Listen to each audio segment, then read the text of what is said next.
Okay. This next video. Ooh. This next video is from a nurse. American nurse. An American nurse who just got out of Gaza details the unimaginable conditions under Israel's bombs and the heroism from her Palestinian colleagues whose families are being exterminated. Must watch. We're going to take a look at this.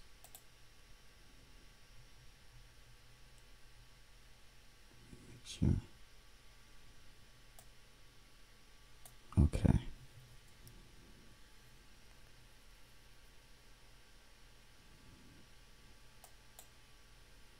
All right. Let's take a look. Emily Callahan is a nurse, activity manager for Doctors Without Borders, MSF. She was evacuated last Wednesday and arrived back in the U.S. just over the weekend. First of all, how does it feel to be out? A lot of people keep asking me that, and I really don't have a good answer. I obviously have a sense of relief that I'm home and I'm with my family and feel safe for the first time in 26 days, and I'm having a really hard time finding any joy in any of it, because me being safe is the result of having to leave people behind. People watching this have seen images from Gaza. They've seen the hospital images. They've seen the horror of children dead day after day after day after day. I mean, they've seen all the images. But to actually be there and to experience it, you're experiencing all these things which a camera can never capture. So could you just talk a little bit about when you close your eyes at night, what is it you think about now?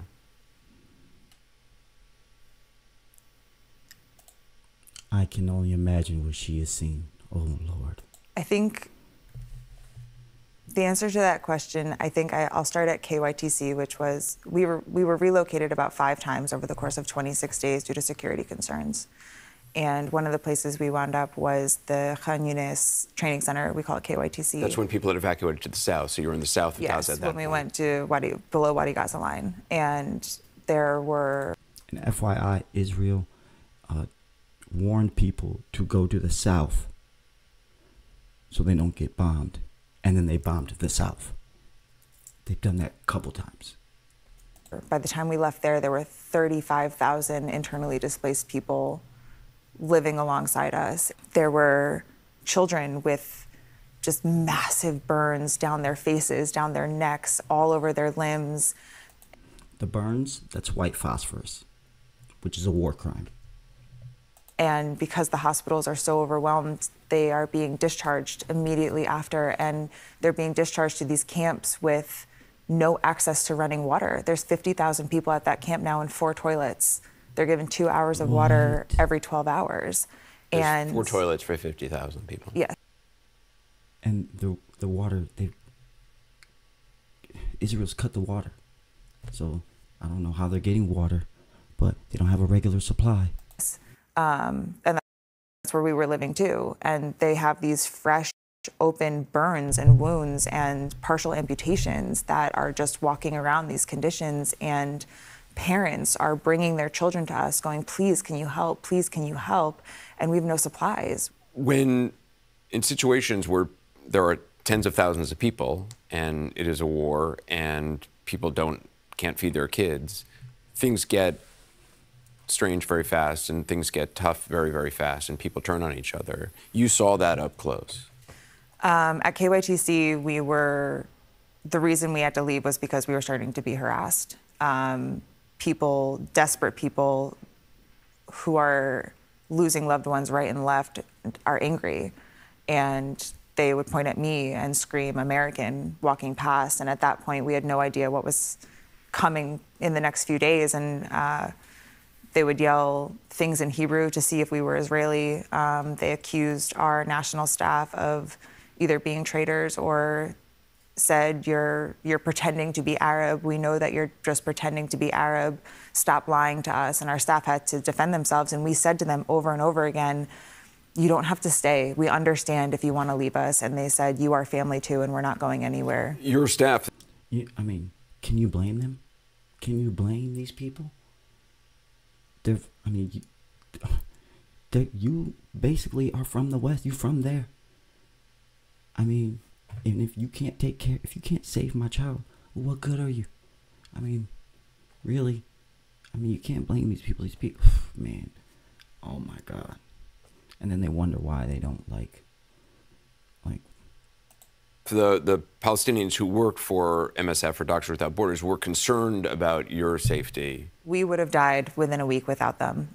They are the only reason we are alive. It's incredible that this took so long to get Americans, sick people, start to move through that Rafah border crossing. It's inexplicable. And we were desperate. We did a calorie count at one point based on our supplies and figured out that if all of us, there's 50 people with us living in a parking lot now, only ate 700 calories a day. If that's all we had 2 days of food left, and that's it. Israel bombed that border crossing that she's talking about too, 6 times, I believe. Probably more now, but they bombed the border crossing. Wouldn't let people out. Insane. Complete and utter insanity.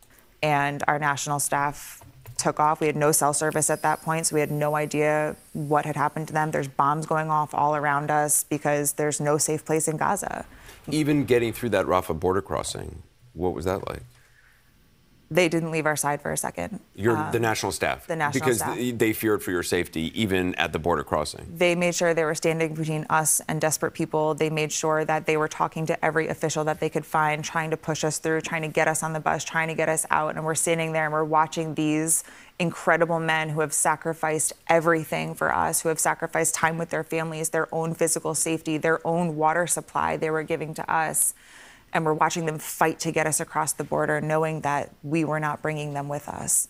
And wow. They didn't waver. Ibrahim was right in the front with our passports, fighting so hard to get us on. And we get to Arish that night and find out his parents are dead.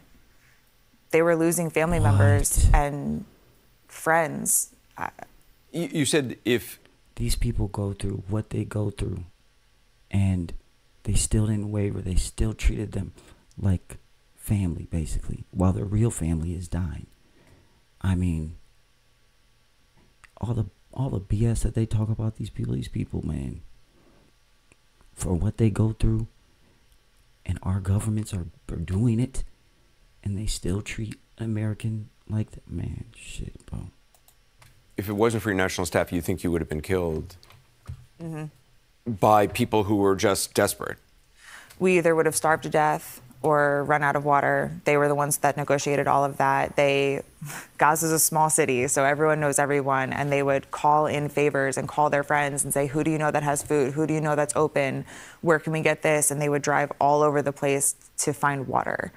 Wow. And when we ran out of bottled water in Gaza, they were the ones that were able to figure out that the water truck was coming here at these times, and oh, I know this guy has a grocery store and they still have power sometimes. I think I can probably get something from them. Like when I say we would have starved to death without them, I'm not exaggerating. And in the moments of absolute desperation of civilians, they were steadfast and calm and just talked to them and said, these people are also in the same boat that you are. They have no supplies. They also have no food and water. They are also sleeping outside on the concrete, and did it in such a beautiful way that they were able to talk them down with love and kindness. There was no violence in their heart, and it calmed everyone around them down as well.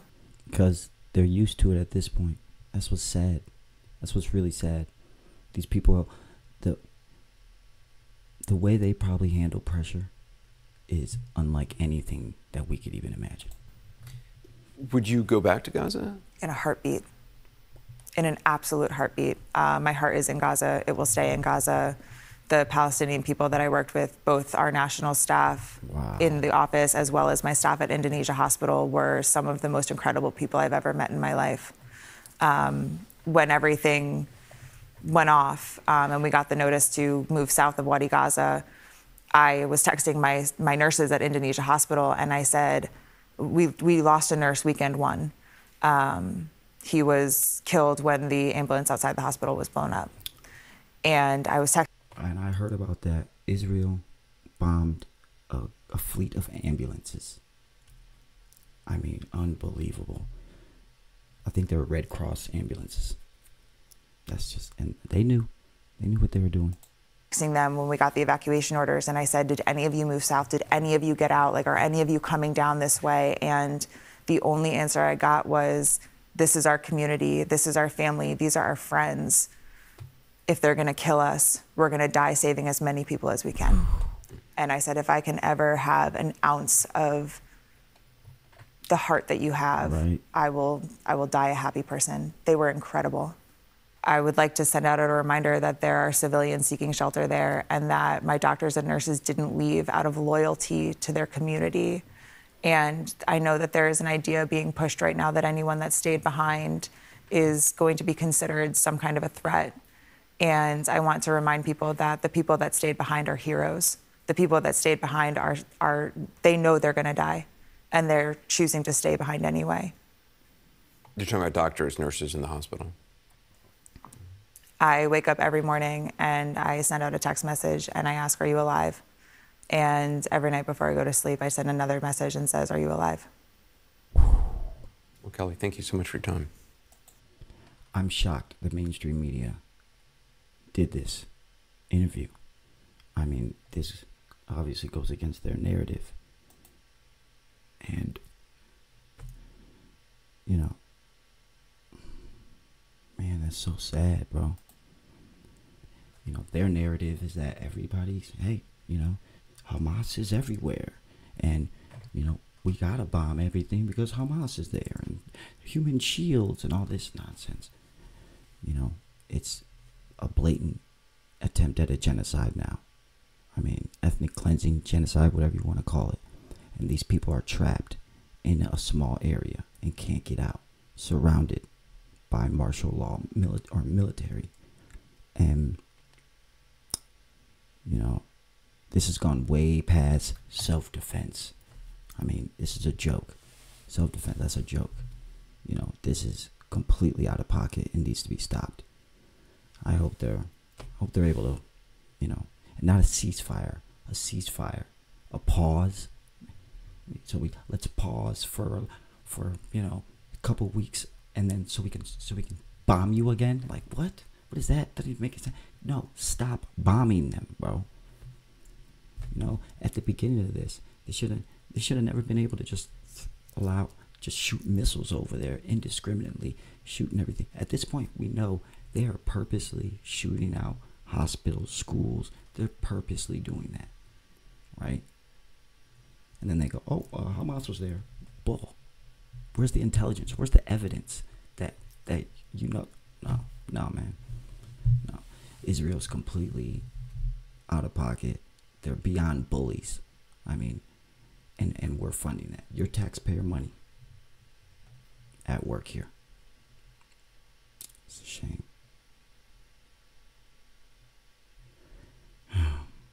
Got more from Palestine coming up.